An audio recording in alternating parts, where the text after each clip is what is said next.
What's up, y'all? We have an exciting two-part video for you guys. The first one's going to be on my channel, and I'm going to go through the ins and outs of sort of the jump cut that I like to use. And the second part's going to be on Rowan's channel. What are you going to do?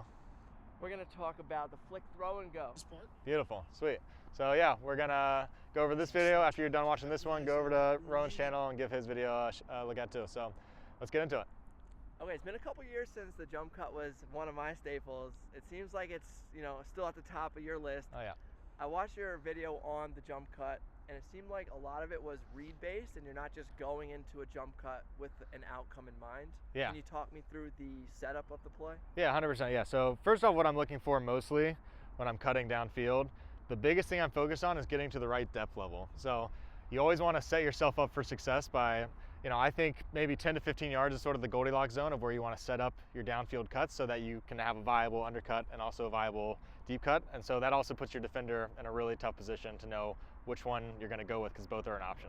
So the first thing I'm doing is, I like to kind of take my time a little bit, and I'm jogging into place, reading where the disc is and getting to that Goldilocks zone of 12 to 15 yards to that depth level. And then the biggest thing I'm focused on is sort of attacking my defender to get them going backwards a little bit on their heels right here.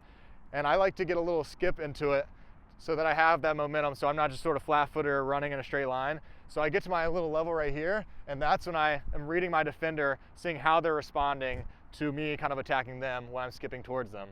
And so as I skip towards them, I'm reading them, and I have a loose idea of maybe what I want, how do I want to initially attack. Assuming that the disc is on, we'll say it's on the flick sideline right there, and we're going this way on offense, so we're attacking this end zone.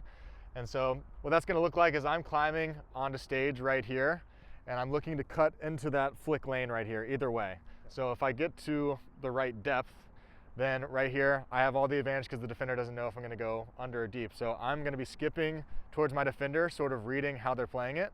And a lot of times defenders will dictate where they want me to go. So say you're back here, maybe I'll do a skip cut, seal, and all I'm really trying to do on that jump cut is basically create momentum to get an explosive first step so that I can create that initial separation. So how important is, for me as a defender, if the disc is over there and you're really deep, yeah, I feel like that's great for me because then I can really push you out. How important it is to get into the right depth where both are an option. Is that something you think about, or do you have solutions if you do find yourself too shallow or too deep? No, I think that's the main thing I'm thinking about, is getting to that depth level of where would I not want to be as a defender. And now I have to guard two things. Exactly. Right? So if we're at that 12 to 15 yard range where an under and deep is an option, that puts you at a really tough situation. So that's the biggest thing I'm looking for. And I don't rush into that position, but I'm kind of feeling it out, and I'm also feeling how you're playing me. So say right now you're playing me even, that's kind of great for me because now I kind of have my choice. So the next thing that I'm going to get into is sort of how I sort of set up the initial jump cut. When I'm skipping around right here, getting on the balls of my feet right here, I'm going to initially jump up, and then from there I have an idea of where I want my first move to go, and then after that it's a total read on your part. So on my first jump step, I'm going to jump up and say my first step is going to be under, so I'm trying to attack the under. My first step is reading how reactive you are to that. So say you are really reactive and you predict well, that means I have 2 steps to counter the opposite way. So because we're on that flick sideline, as I'm making my cut, I can only cut off of if I'm cutting under, I can only cut off my right foot, right? So if I'm jumping right here, it's 1, 2, and then I'm planting if you're too tight and then going the other way. And so that's the big thing I'm looking for. Yeah, that's right. And do you have enough time to reaction? So like say you're coming into it and I'm playing home, technical defender, yeah, I'm not too reactive. Do you have enough time to just continue that cut? I think the 3 steps gives you enough time.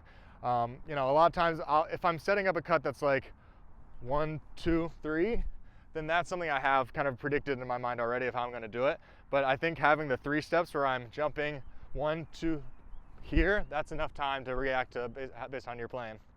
Now what about if we flip it, if I'm cutting here, how does this timing work with the thrower? Because a lot of people are taught about dancing and yeah, the timing's important. So are you doing all this while the player's about to catch it? Are they does somebody have the disc while you're kind of doing the pre-setup and attack?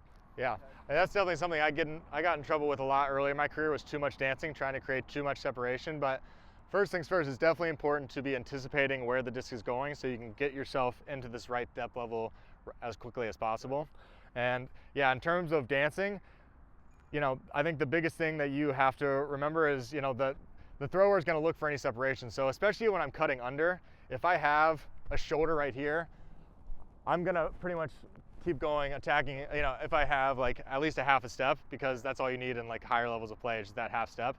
And, you know, I think if you read that play correctly and you're really tight, like you're even with me, that's when I can kind of break down and seal. But the biggest thing is not, you know, being content with just a half step or a step of separation is really all you need in ultimate, as long as you're cutting at full speed. Yeah, and it seems like the jump cut too is a pretty explosive movement, so it's pretty quick. It's not like you're driving under and driving out. It's just like jump 2 steps and go. Yeah, pretty much. I think the real reason for the jump cut is to just create momentum without having to kind of, instead of being flat-footed, that little bit of gravity starting out, it allows you to get that quicker first step. Whereas if I'm just flat-footed, that's a little bit slower. If you jump, you kind of create that momentum for yourself. Yeah. Do you ever, do you ever add a head fake or shoulder fake to the jump cut? Because in 2017, I was playing with Nikki Spive, and every time I would kind of jump and then like kind of look or try to sell it. I know you like to use 2 steps. Yeah. But have you ever tried using the shoulder fake or the head fake to be like, that's the direction I'm going? Yeah, definitely. If I have enough time to really think of the move that I want to do, I think the biggest thing I do is I honestly fake. My initial shoulder fake is the side that I want to go to. Sure. So if I'm jumping, the defender's looking for one counter where you have a little fake this way, and then that's where you're committing to. Yeah. But the double move is where it becomes really hard to defend, where if I'm going here, maybe as I'm jump cutting, I'm giving that little shoulder fake deep. That means I probably want to go deep, right? So I'm going here, shoulder fake here, and then back that way, because you thought that initial fake was the one that was like the fake, where really I was setting you up for the second fake because you thought you had a good read on the initial one. Yeah, I mean, I love that. I do that same thing. And it's also, when I'm coaching, I love to be like, you can't rush a fake, or else if you do a fake too fast, the defender's not going to read it. Yeah, exactly. So sometimes like my fake will be a little bit slower. Yeah, 70% is all it takes. Is sort of like that. This is the fake, there it is, and the real one is when they feel like they have a good jump on it. Yeah. Last question for you. Any tips and tricks for the younger players out there looking to bring the jump cut into their game? No, I would just try to get as many real game reps as possible. And, you know, I think the important thing is it doesn't have to be these big jumps that I'm sort of seeing. All it has to really be is just on the balls of your feet. Like, this is technically a jump cut, these little small movements. I think I see a lot of people really try to get these big ones where, you know, it's even hard to catch yourself. So you want to make sure that you're really balanced, that you're really just light on your feet. That's really the whole thing. Almost imagine yourself like a boxer, and that's when you can dance a little bit more. So almost, you know, less is more when it comes to the jump cut. It doesn't take a whole lot to create a good amount of separation. All right, that's it for my jump cut tutorial. If you like this video, definitely head over to Rowan's channel, and he's gonna teach you all about the flick, throw, and go.